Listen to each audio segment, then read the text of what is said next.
مفتی عبدالحمید صاحب زیدہ مزدہم، تو میں ان کے تعارف کی ضرورت نہیں ہے، اس میں بیشتر آپ ان سے منسلک، ان کے خوشچی اور ان کے مریدین ہیں۔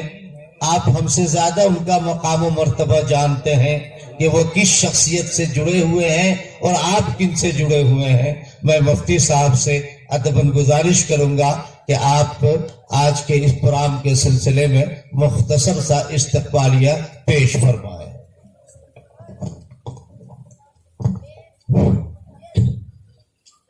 السلام علیکم ورحمۃ اللہ وبرکاتہ۔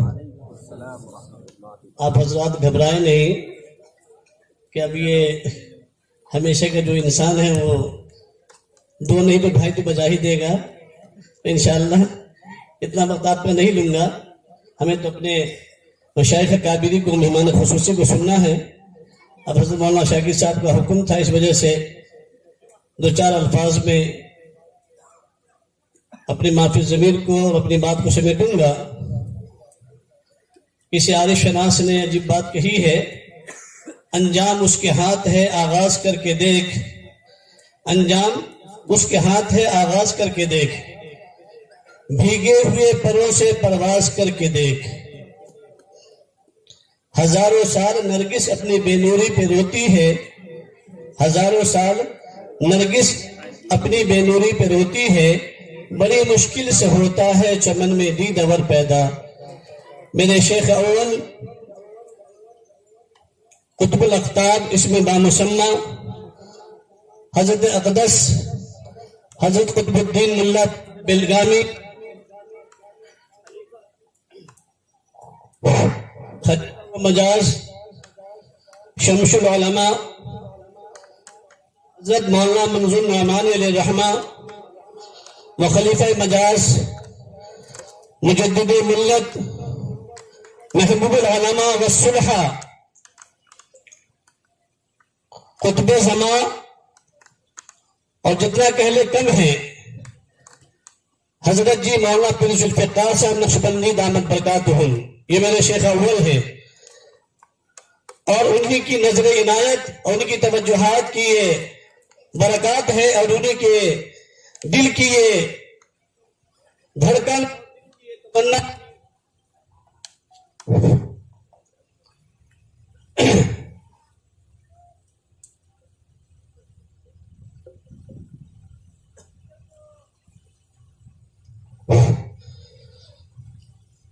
ان کی یہ روحانیت اس جنگل کی طرف متوجہ تھی، اور اس کے بعد ہم سب کے مخدوم و مکرم محبوب العلماء والصلحاء حضرت جی مولانا پیر ذوالفقار صاحب نقشبندی مجددی قبلہ دامت برکاتہم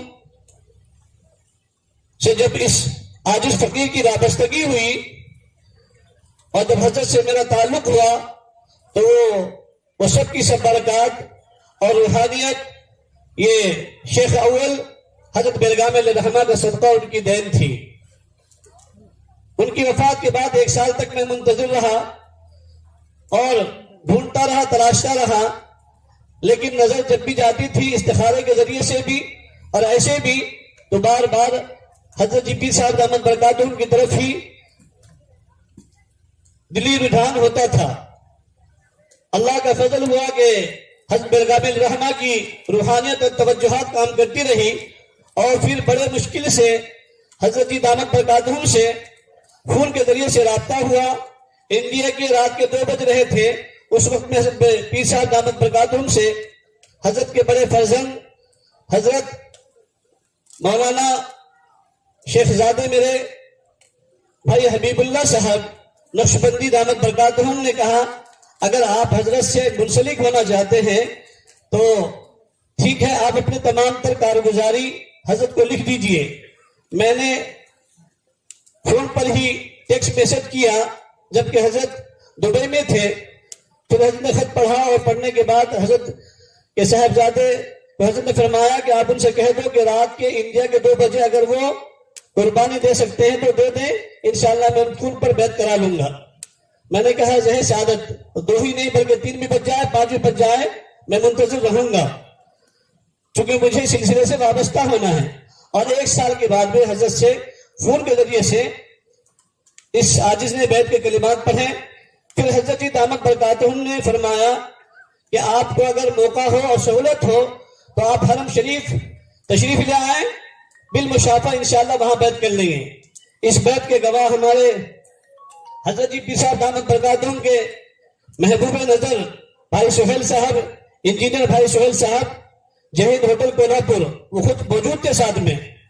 اور وہ بھی ایک واقعہ عجیب و غریب ہے, اگر تفصیل بتلاؤں گا تو ٹائم زیادہ ہو جائے گا, کہ پہنچنا تو تھا لیکن وسائل بھی نہیں, اور جن کو جو ہے پاسپورٹ دے رہے ہیں تو سب پاسپورٹ لینے سے انکار کہ بھائی اتنی جلد بازی میں آپ کا جو ہے نا ویزا نہیں مل سکتا, مشکل ہے.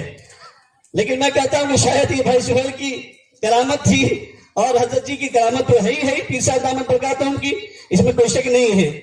لیکن بھائی سہیل صاحب نے کوشش کی اور حضرت جی دامت برکاتہم نے ادھر سے توجہ فرمائی, تو 4 ٹور والوں نے منع کر دیا. 5ویں ٹور والوں نے صرف 24 گھنٹے کے اندر نہیں بلکہ 18 گھنٹے کے اندر ویزا لگا کے دے دیا, اور الحمدللہ ہم لوگ بعافیت حرم شریف پہنچ گئے. ہمارے حضرت جی پیر صاحب دامت برکاتہم کے خلیفہ بھی ہیں اور خادم خاص بھی ہیں, حضرت مولانا غلام محمد مصطفیٰ صاحب نقشبندی دامت برکاتہم, جو مکہ المکرمہ میں رہتے ہیں, ہمارے پیر بھائی بھی ہیں اور میرے استاد بھی دارالعلوم میں اس وقت محضر تو تھے ہی. بہرحال تو حضرت جانتے اچھی طریقے سے. حضرت نے حضرت پیر صاحب دامت برکاتہم سے فرمایا کہ وہ انڈیا کے مفتی صاحب جن کو آپ نے بلایا تھا وہ آ گئے ہیں. حرم شریف میں حضرت بیٹھے ہوئے تھے رکن یمانی کے سامنے ہی. اور جب میں 2011 میں حج کے لیے گیا تھا تب میرے شیخ اول حضرت بیلگامی علیہ الرحمہ نے مجھے ایک رقعہ دیا تھا, خط دیا تھا حضرت پیر صاحب کے نام, اور تمام تفصیلات بتلائی تھی کہ آپ کو پیر صاحب کی ملاقات کیسے ہو سکتی ہے, کب ہو سکتی ہے نا, 2011 کی بات. تو الحمدللہ اس وقت میں بھی حضرت جی پیر صاحب دامت برکاتہم کی ویل چیئر چلانے کا موقع بھی ملا تھا.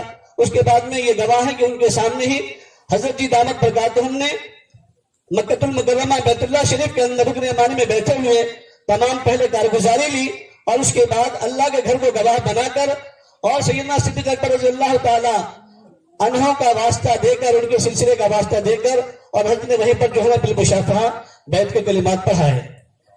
یہ میرے لیے بشارت کی بات ہے, اور اپنے شہر تمام آجنے والوں کے لیے اور خانقاہ فیض صالحین کے لیے سعادت کی بات ہے کہ حضرت جی پیر صاحب دامت برکاتہم نے ہی حکم فرمایا. میں نے کہا حضرت سے کہ حضرت ہمارے پاس میں کوئی ذریعہ نہیں ہے جہاں پر ہم کچھ کر سکیں. حضرت نے فرمایا کہ بھائی خانقاہ کے لیے بلڈنگ کا, عمارت کا ہونا ضروری نہیں ہے, جہاں بیٹھ جائے خان وہی ہے خانقاہ. آپ درخت کے نیچے بیٹھ جاؤ, اللہ اللہ کرانا شروع کر دو, انشاءاللہ اللہ غیب سے اسباب مہیا فرما دے گا. اب آپ دیکھ رہے کہ چاروں طرف یہ جھاڑی ہے نا, کوئی وہم و گمان میں نہیں تھا کہ یہاں پر جو ہے نا خانقاہ فیض صالحین کی بنیاد پڑے گی. حضرت جانتے ہیں حضرت جی مولانا سلمان صاحب دامت برکاتہم ملیشیا میں تھا. میں نے حضرت سے کہا کہ حضرت آپ جو ہے نا مجھے حضرت سے عید پڑھوا کر دے دیں. حضرت نے کہا کہ بھائی آپ بھی تو مجاز ہے, آپ خود حضرت سے بات کر لیں. میں نے کہا ہمت نہیں ہوئی, میں چھوٹا انسان ہوں, آپ بڑے ہیں, دارالعلوم کے استاد ہیں, آپ کی نسبت بھی عالی ہے.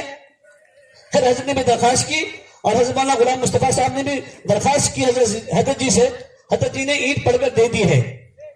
انشاءاللہ وہ عید تو خراب نہیں لا سکے, وہ عید بحفاظت رکھی ہوئی ہے, لیکن سنگ بنیاد ہوگی انشاءاللہ. جب پہلی عید رکھی جائے گی تو حضرت جی پیر صاحب دامت برکاتہم نے جو عید دی ہے دم کر گیا ان کچھ لکھ کر, وہ انشاءاللہ اس سنگ بنیاد کے دائیں طرف رکھی جائے گی.